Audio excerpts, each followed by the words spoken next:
Just in case you've been made to feel embarrassed or ashamed, whether there's somebody else that's made you feel that way or you've felt that way about your own self, I want to let you know that being a Christian and being depressed can coexist at the same time. You can be a Christian and be depressed, because I was once there. I know a lot of people, they do feel a lot of shame and stigma, and they don't open up to people and tell people that they're depressed because a lot of people will tell you, just pray about it. God is going to fix it and things like that. Yes, we know that God can fix things. Yes, we know that God is all powerful, but sometimes people still go through depression, and it's okay for them to express that. I know a lot of people, including myself, when I was going through my depression, it was about 6 years ago. I felt like, I wasn't, I didn't have any faith in God, or, people would think I didn't have faith in God because I was going through that depression during that time. But, that's not the case. We all have things we go through, and sometimes some of us hit really low points. And then some people, again, are scared to share that. But I think in my case, and probably a lot of other people's cases, we're here because we did share what we were going through with somebody. And I know you can't tell everybody that you're depressed, or you're going through these things, or you're having these mental anguish episodes going on or whatever. So I would definitely say, tell people that you trust or whatever, because, like I said, everybody, you can't give everybody that information. When I was going through mine, I was staying with my friend at the time, my roommate, and so I told her and her mom, and they would pray for me and stuff like that.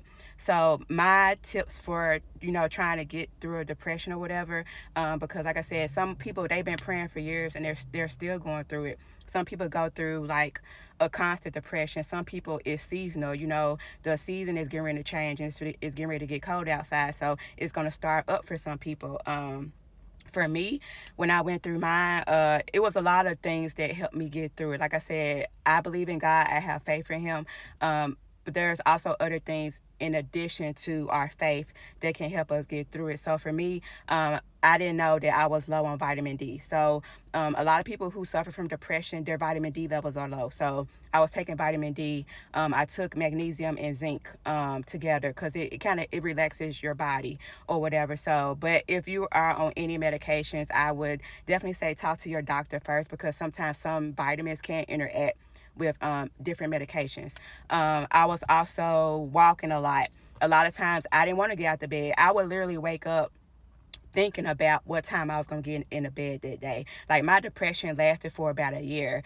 And when I say I was drained every day, it literally felt like I had been in a fight with somebody morning, noon, and night. Like, I just felt drained. Like, I didn't have any energy. So I would walk for at least 15 minutes a day. I don't care how hot it was outside, how cold it was outside. I made myself walk. And I appreciate my friend during that time. She would invite me to different functions, like with her family or things that were going on at the church. And a lot of times I didn't want to go, but I knew I needed to be around people, because sometimes the tactic of the devil is to try to get you by yourself, which was, I was by myself before I moved in with my roommate, so I was already isolating myself. But I appreciate her during that time inviting me to stuff, because it kind of helped me like work through, I guess that depression or whatever. What else? So I joined a women's group at that church during that time, and a lot of times I would literally be sitting in the women's group meeting, full of, surrounded by women, but would still feel alone. Like, I would have a smile on my face and still feel alone, even in this big group of women. It just felt like this dark cloud was just sitting on me, and it would not go away. But I was doing that. What else? Trying to think, what else did I do? I bought this little lamp thing off of Amazon. It was supposed to mimic, I guess, the sun rays. I don't know if it did or not, but during that time I feel like it did. So I had it at home. I would take it with me to work. So I pretty much used it all day long. One of the big things that really helped me though overall, I wrote scriptures down on note cards. So I had like this big stack of note cards with full of scriptures front and back. And sometimes I would be up at midnight 11 o'clock, 1 o'clock in the morning, and I would just be walking in my room saying these verses out loud. I would take them to work with me. I would go in a conference room and I would just say these verses out loud over and over and over again.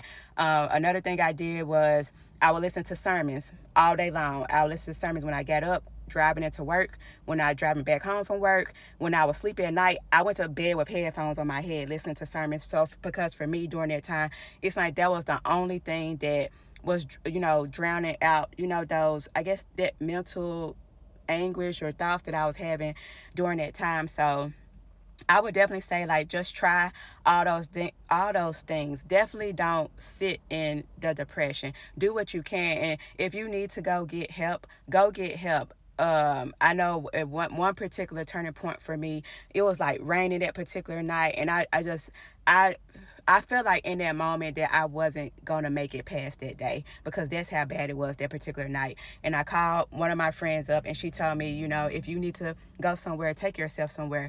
And I did. During that time, like, I felt really ashamed, but honestly, I'm glad she told me that, and I'm glad I did. I'm glad I reached out for help because I don't think that I would be here today if I didn't. So don't let people make you feel ashamed. Don't even make yourself feel ashamed. Go get help. I know for me too, they also put me like on a medication during that time. And with some of those antidepressants, you do have to be careful because some of them can intensify the thoughts that you're already having. And I did have one medication that did do that to me. It took those thoughts from a 10 to a 100. Like it was really bad. And then I ended up switching from that one and I got on another one. But before I started that second one, I prayed and told God, like, I don't want to be on this long term. So I went in with a plan, because with a lot of antidepressants, if not all, if you want to have kids or you have kids, you can't breastfeed with them.